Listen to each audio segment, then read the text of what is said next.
baik di APBN, APBD provinsi, APBD kabupaten kota. Biasanya memang bergeraknya, saya kan pernah di kota, pernah di provinsi, pernah ya kan ya. Bergeraknya memang biasanya baru di bulan Juli itu baru nanti mulai agak meroket itu September, Oktober, pas November itu gini-gini. Merek kita sendiri yang sudah dirintis kurang lebih 10 tahun yang lalu. Kita juga sekarang bingung, pesanan sudah kira-kira lebih dari 6.000 dan pada kapasitas setelah uji emisi, setelah nanti sertifikat uji tipe ini kami pegang, perkiraan saya bisa 3 sampai 4 kali lipat. Sebuah keputusan setelah larangan mudik bagi ASN, TNI Polri dan pegawai BUMN sudah kita lakukan pada minggu yang lalu. Pada rapat hari ini saya ingin menyampaikan juga bahwa mudik semuanya akan kita larang. Kalau mudik itu di hari lebarannya beda. Hanya perbedaan untuk masalah merayakan waktu, Idul Bapak. Fitri, untuk merayakan Idul Fitri kalau yang naik pulang kampung itu ya bekerja di Jakarta, tetapi anak istrinya ada di kampung. Tapi itu kan hanya perbedaan timing, Bapak Presiden. Tapi aktivitasnya sama. Mereka pulang dan kemungkinan membawa virus ke rumah itu juga sama.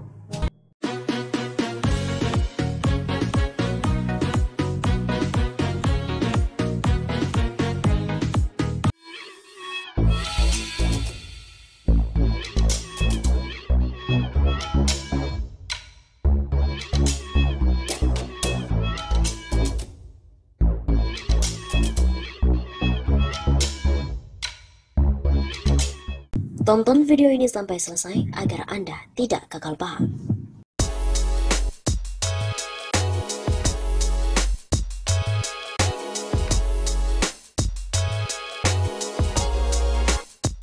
Kesalahan terbesar bangsa Indonesia adalah menjadikan Jokowi sebagai Presiden Indonesia.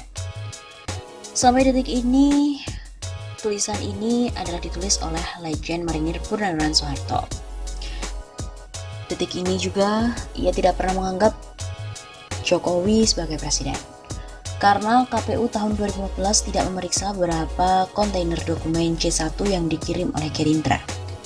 Seharusnya tetap harus diperiksa satu persatu di depan TV di hadapan rakyat Indonesia, kebenaran yang sahih sehingga tidak menimbulkan korban meninggalnya ketua KPU waktu itu. Akibatnya tidak menanggung aib di mata dunia. Indonesia yang besar dipimpin oleh orang dengan kualitas seadanya. Maaf sih, bukan tidak menghargai Jokowi, tapi lebih dari itu kita tidak menghargai berjuta-juta manusia Indonesia yang kualitasnya melebihi dia. Saya hanya meminta pada siapapun yang mendesain dia sebagai presiden, entah dia seorang politisi, entah dia taipan atau jenderal, sekalipun baik yang jenderal kehormatan atau yang jenderal asri. Sekalipun baik yang jenderal kehormatan atau yang jenderal asli, kira-kira sedikitlah, carilah yang lebih pantas. Aib ini juga aib kalian, aib kita bersama di mata dunia. Bagaimana kita mau menemukan kemakmuran negeri ini kalau pilih presiden saja belum bisa? Kedepan saya kira kita jangan sampai salah, khusus untuk para taipan. Sadarlah bahwa kalian adalah bagian dari bangsa ini. Contohlah Pak Kwik Kian Gi yang sudah melebur total sebagai bagian dari bangsa Indonesia. Buang jauh-jauh pikiran sebagai bagian dari Cungko. Itu kuno dan kuno sekali. Bela Indonesia yang telah membesarkan kalian, yang telah menjadikan kalian kaya raya. Jangan ikuti syahwat teritorial RRC. Sekarang kalian gelar karpet merah untuk mereka. Berikutnya dia menginjakkan kaki di karpet merah itu. Berikutnya lagi menginjak kepala kita termasuk kepala kalian. Buktinya mereka sudah menjadi ratusan ribu di negeri kita dan membawakan ideologi mereka komunisme di mana akan melumat kita semua dan termasuk kalian juga. Sadarlah, mari kita sama-sama juga dengan tanah yang penuh berkah dan tanah yang sangat agamis, kita bersatu padu menghadapi musuh yang ada di rumah kita. Rumah kita ini Indonesia dan bukan RRC apalagi Singapura. Bagi kawan-kawan yang sudah terbelai oleh lembutnya usaha pantangan para Taipan untuk berjuang dan tinggalkan syahwat materi kekuasaan. Berjuanglah untuk anak cucu kita. Seperti kita ketahui, Jokowi banyak memberikan janji-janji. Dan ini dia janji palsu Jokowi. Presiden Joko Widodo mengumbar janji palsu ketika kampanye Pilpres 2014 dan juga Pilpres 2019.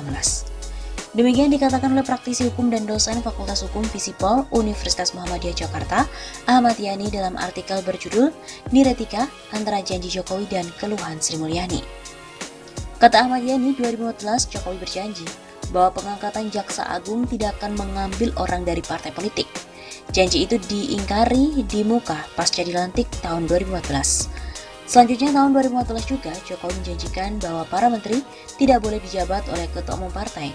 Diingkari sendiri oleh Jokowi. Kemudian ia juga membentuk kabinet ramping serta profesional.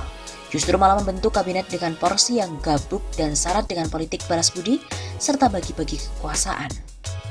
Menurut Ahmad Yani lagi, Jokowi berjanji membentuk kabinet ramping dan pemangkasan birokrasi hanya menjadi apologi semata. Pasca dilantik 2019, birokrasi justru semakin luas. Semua kementerian dibentuk wakil menterinya, bahkan birokrasi kementerian semakin panjang dan besar. Pembentukan badan atau lembaga yang terus dilakukan diduga adalah politik balas budi dengan cara yang paling norak. Ahmad Yani mengatakan, Jokowi berjanji membangun rumah warga yang terkena gempa di Palu dan juga di NTB. Membangun rumah korban bencana belum selesai.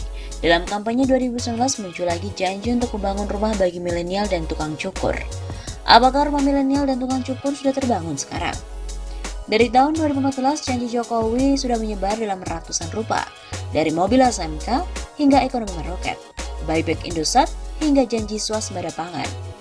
SMK kini katanya sudah diproduksi, tapi kita belum kenal pasti itu mobil dari mana dan mesinnya juga berasal dari mana. Swasembada pangan yang begitu heroik dibicarakan Jokowi setelah 2019 hanya jadi janji saja. Ada ratusan juta ton beras impor membusuk akibat nafsu impor. Beras busuk dibuang sementara kehidupan rakyat yang sedang getir menghadapi kelesuan ekonomi. 10 juta lapangan kerja yang dibicarakan 5 tahun lalu sudah diisi oleh semua tenaga kerja asing. Kalau dihitung semua dengan yang ilegal, melebihi 10 juta. Begitu teganya hingga anak negeri mengemis cari kerja, tapi negara memberikan pada asing. Semua demi investasi meskipun negara harus digadaikan.